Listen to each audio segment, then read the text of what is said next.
Hello प्यारे बच्चों, एक बार फिर से हमारे यूट्यूब चैनल पे आप सभी का स्वागत है। तो प्यारे बच्चों, आज आपके सामने ऐसे हम टॉपिक लाए हैं जो एग्जाम में यहाँ से बार बार प्रश्न बनते हैं। तो आइए शुरू करते हैं बिना टाइम वेस्ट के इस टॉपिक को। यहाँ पर आप देख सकते हैं, यहाँ पर लिखा हुआ है जीव विज्ञान की विभिन्न शाखाओं के जनक कौन कौन है। ठीक है, वो जानेंगे हम।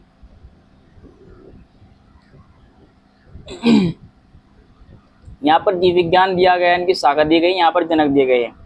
अगर बात करते हैं जीव विज्ञान, बायोलॉजी के जनक कहा जाता है अरस्तु को। जंतु विज्ञान अरस्तु को ही कहा जाता है। वनस्पति विज्ञान थियोक्रेटस को कहा जाता है। सूक्ष्म जीव विज्ञान ल्यूवेनहोक को कहा जाता है। जीवाणु विज्ञान लुई पास्चर को कहा जाता है।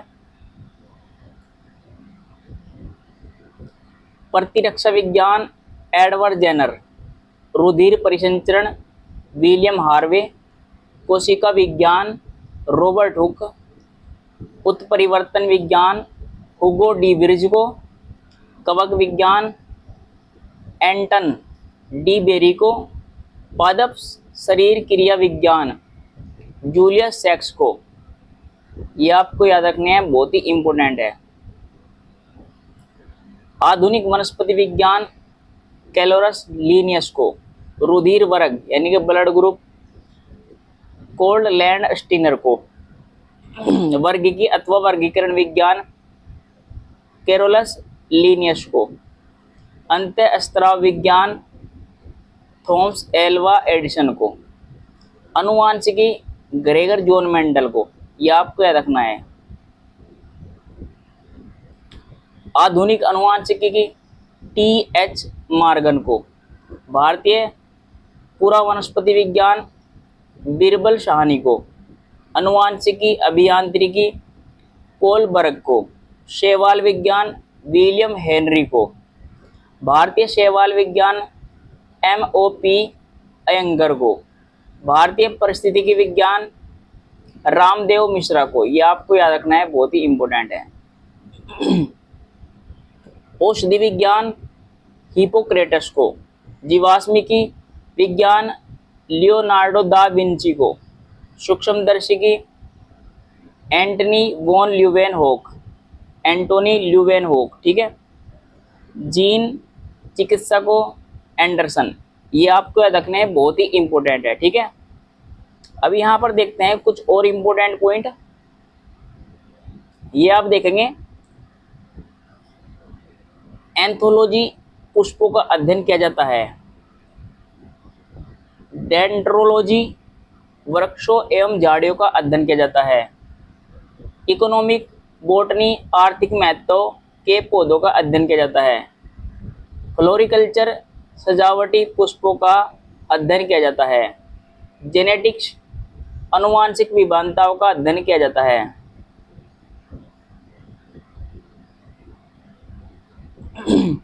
हेरिडिटी प्रेतक लक्षणों संतति में पहुंचने का अध्ययन किया जाता है। हिस्टोलॉजी उत्तकों का अध्ययन किया जाता है।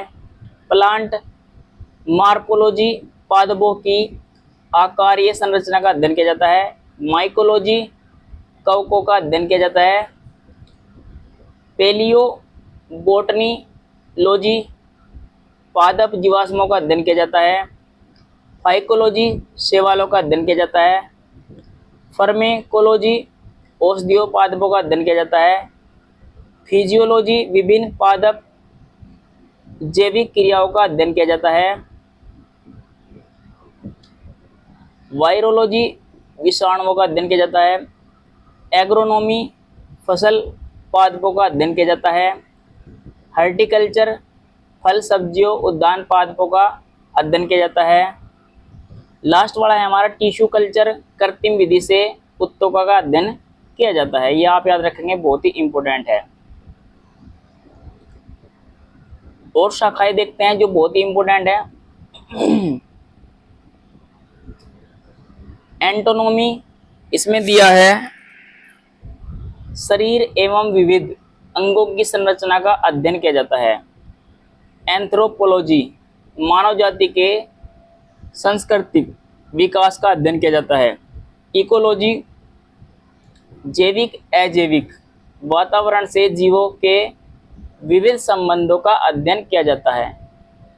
एंडोकार्नियोलॉजी, अंतःस्रावी तंत्रों का अध्ययन किया जाता है। एम्ब्रायोलॉजी, भ्रूणीय संवर्धन का अध्ययन किया जाता है। एंजाइमोलॉजी, उत्प्रेरकों का अध्ययन किया जाता है। एंटोमोलॉजी, कीट पतंगों का अध्ययन किया जाता है। जेनेटिक्स, जीवों के अनुवांशिक लक्षण, उनकी वंशगति का अध्ययन किया जाता है। बहुत ही इंपॉर्टेंट है। हिमेटोलॉजी, रुधिर यानी कि ब्लड के रोगों का अध्ययन किया जाता है। हर्पेटोलॉजी, उभयचरों एवं सरीसृपों का अध्ययन किया जाता है। मैमोलॉजी, स्तनधारियों का अध्ययन किया जाता है। माइक्रोबायोलॉजी, अति सूक्ष्म जीवों का अध्ययन किया जाता है। न्यूरोलॉजी, तंत्रिका तंत्र का अध्ययन किया जाता है। ओडोंटोलॉजी, दंत विज्ञान का अध्ययन किया जाता है। ऑर्निथोलॉजी, पक्षियों का अध्ययन किया जाता है। पैथोलॉजी, रोगों की प्रकृति, लक्षणों, कारणों का अध्ययन किया जाता है। रेडियोलॉजी, जीवों पर विकिरण प्रभाव का अध्ययन किया जाता है। बहुत ही इंपॉर्टेंट प्रश्न हम आपके सामने यहाँ पर लाए हैं।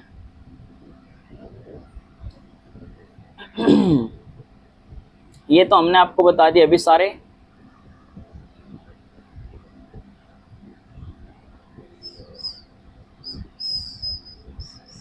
दोस्तों आज की वीडियो में इतना ही। अगर आपको हमारी वीडियो अच्छी लगी हो तो चैनल को सब्सक्राइब कीजिए, वीडियो को लाइक कीजिए, ज़्यादा शेयर कीजिए। धन्यवाद।